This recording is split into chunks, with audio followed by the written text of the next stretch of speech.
Men and women of the Trinity, it's good to see you again. I hope you're having a wonderful day. It's beautiful here in sunny California. I want to say this is the seventh time I've attempted this video.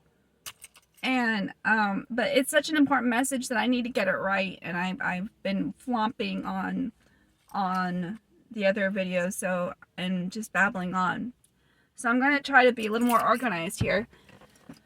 Basically, and we'll get into a testimony soon, but I wanted to share with you this mindset of how people, two different mindsets of how people either react or avoid trials and hardship. What I've noticed about my journey in California is that there is this privileged mindset, and this is just a universal mindset, I think, for many Americans particularly. So a nationwide mindset of privilege, which allows people to think that if things are going badly, they're not obligated to do anything or continue to pursue their goal in that moment, especially when things get tough. Because it is so easy to just give up. It is so easy to get angry and depressed and anxious about the future. It is so easy to say, I give up on life because life is too hard. I've lost all control, so what's the point of continuing?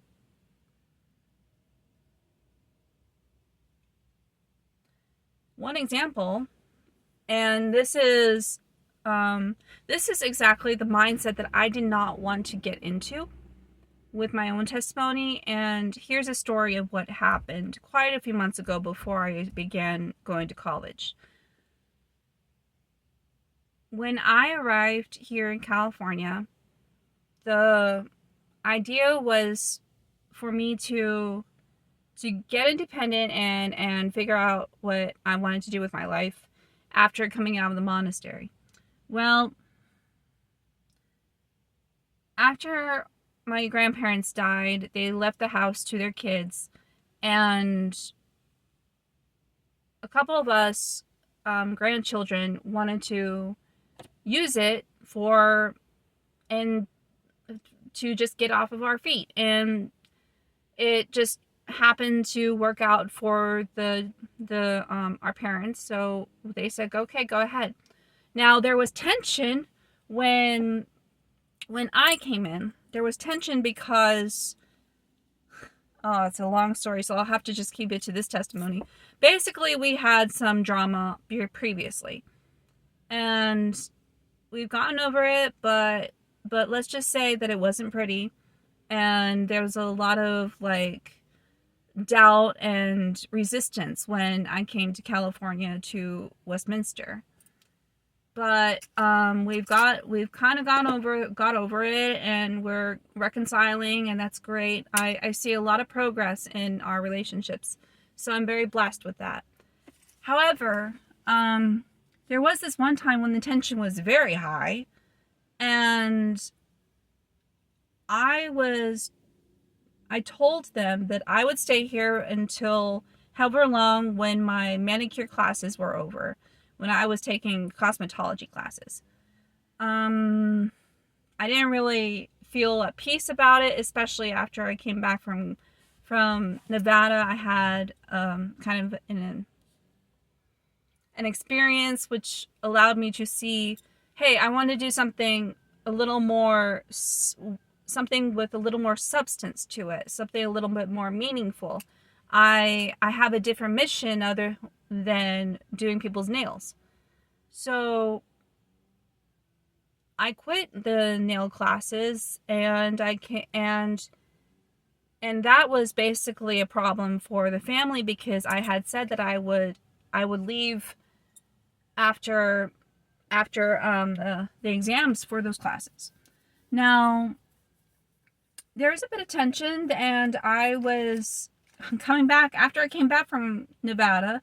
I had just gotten this car. I love this car. I want to keep this car, but I might have to return it to my dad.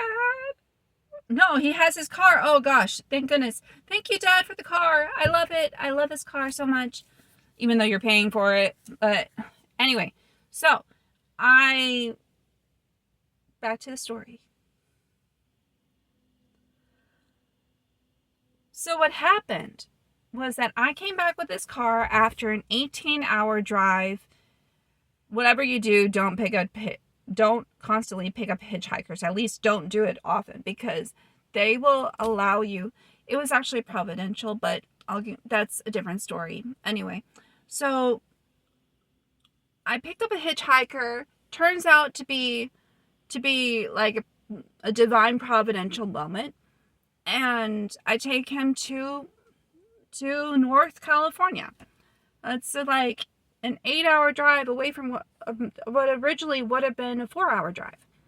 And then after that, I have to come back from North California all the way to South California. Another 12 hours or so. No big deal. Yeah, it was a big deal.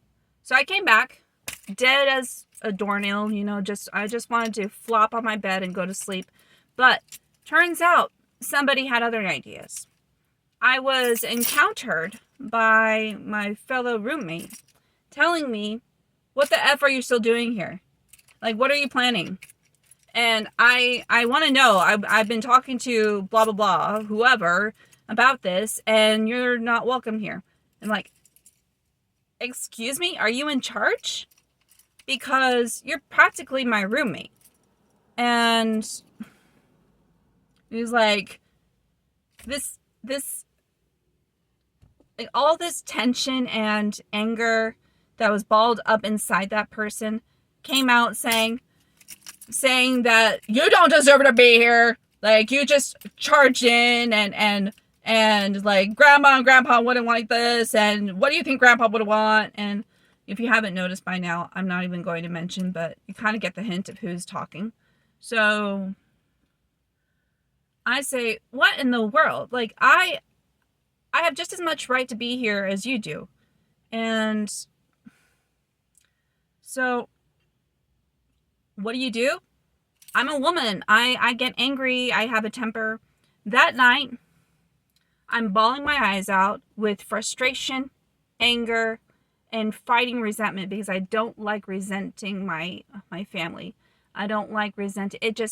All these emotions just built up and exploded. And I was crying. I was angry. But I knew that I could not stay in that mindset. So what did I do with my new car? My new beautiful car, I decided I'm going to turn it into a camper, because I have enough experience on the road with campers. So I called my mom, tell her, "Mom, I'm transforming Dad's car into a camper." And she's like, "What are you talking about?" And I said, and I lay out the whole plan. I tell her what happened, and she's all sympathetic, and she says, "I'm sorry that happened to you. They had no right to say that. They're not in charge." And I said, I'm not going to fall into this tyrannical spirit. I'm not going to like stay underneath this tyrannical spirit, because this person was basically saying you have 2 weeks notice or whatever. And I'm like, baloney, you're not in charge. And they said, baloney, I am in charge. So I literally decided to pack up my bags, because I did say, "Do you want me on the streets?" And they said, "No, I don't want you on the streets. What are you talking about, Sarah?" I decided to go on the streets. I packed up my car, my wonderful RAV4, and I decided to go and stay on the streets for a few days, at least to figure out what to do next. Because I knew I had to keep moving. That was the key to this. So I decided to find a wise sage. I went to a businessman who is a family friend. He gave me a job. He helped me get into school. He allowed me a place to stay. And that was basically God's providence, because I was praying my mind out. I mean, like, I was praying my whole being.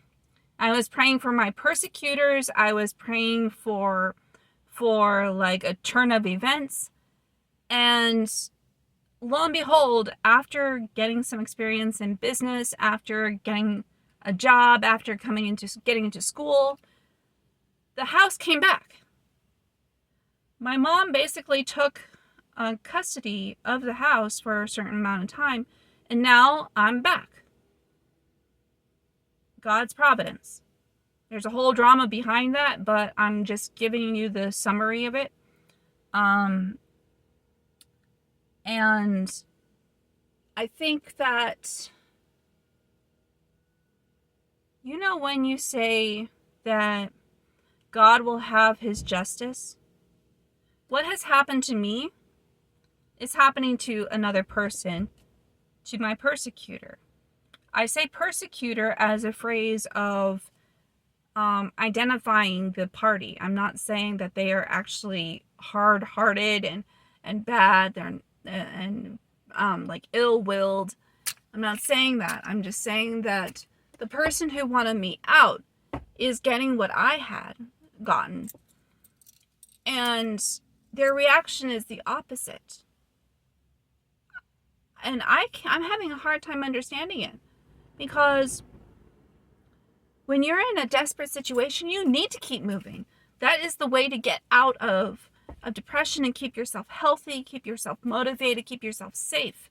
But when you fall into the pressure and like flight mode, there is this tendency to drop everything that you've been doing.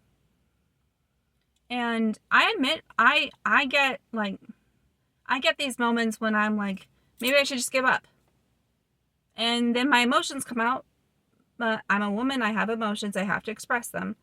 But then like reason comes back and says, hey, there's a reason behind this little setback that you see as an inconvenience.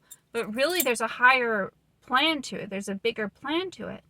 So when you pray for that insight, God gives you a big insight of the bigger picture.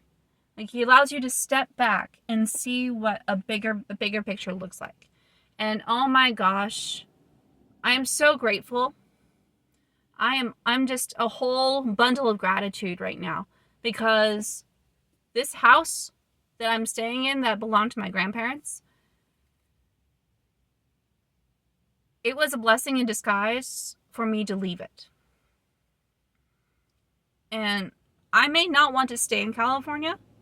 I may want to leave to a different state, but there is a situation here which I figure is an inconvenience and not my first choice, but I would also be a fool not to see if it'll work out.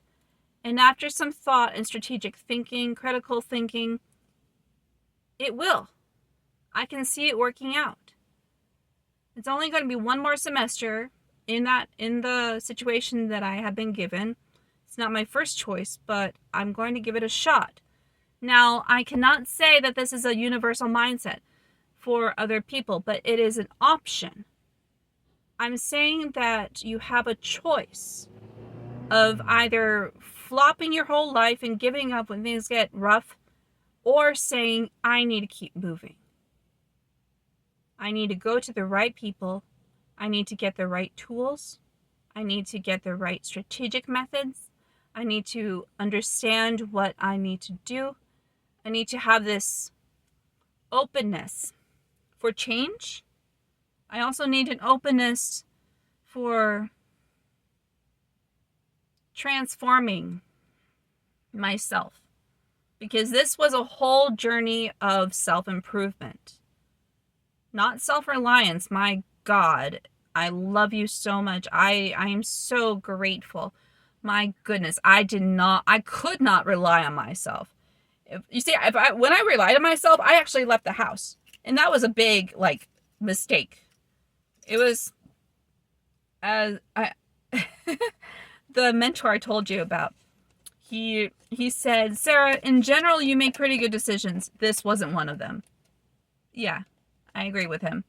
It wasn't a wise choice, and it was a choice to leave because my stuff actually got stolen. Yeah. Shocker, huh? It's California, remember?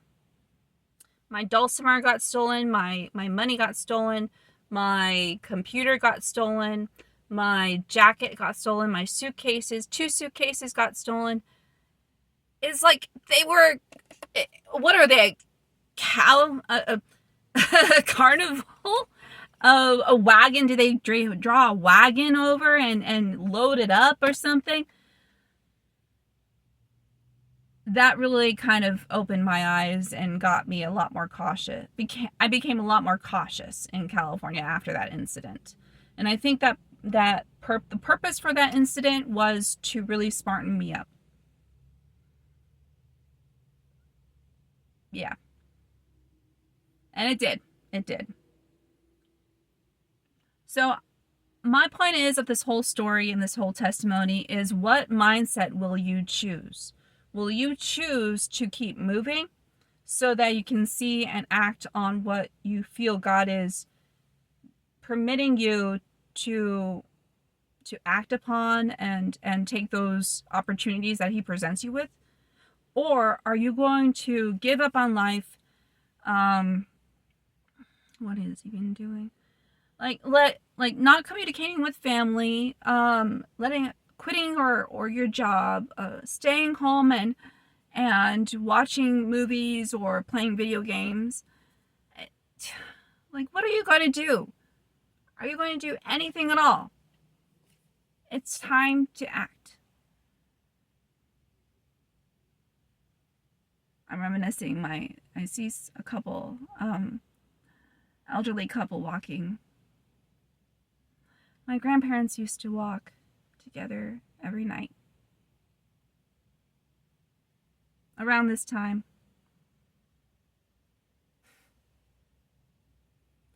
So I'm going to let you go, but I want this to be a moment of processing, not necessarily a critical, like, how dare you act the way you're acting now, but I want you to process this information. Like, you have options. Just, you have to be open to it. Don't give in to despair or depression.